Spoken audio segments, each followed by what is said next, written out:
So guys, for the first step, you're going to head over to search and type in registry editor. Click on it and then click on yes. And then once you're on this, you can follow everything I'm going to be doing up here.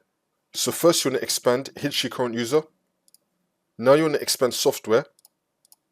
Now we're going to expand Microsoft. Now you want to expand Office. We're going to scroll down till we find Office. You want to expand Office. Now you're going to be having some numbers right here. You want to go with the highest one. In my case, it's going to be 16. So I'm going to expand 16. Now you want to expand Common.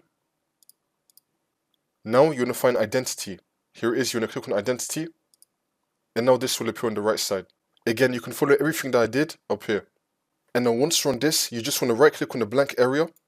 And then click on New. And then click on DWORD 32-bit value. We're going to call this Enable ADAL. Spell it the exact same way how I did with the same capitals and lowercase. And then click on Enter.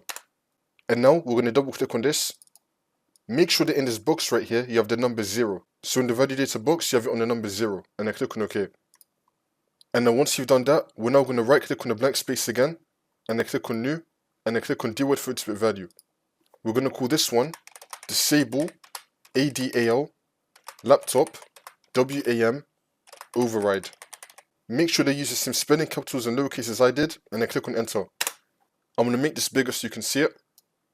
This is how you spell it. And then once you have this, you want to double click on it. And now in this box right here, make sure that you have the number 1. So in the validator box, you have the number 1 and then click on OK. And then once you've done all of that, you just want to restart your computer. And then the problem should be fixed.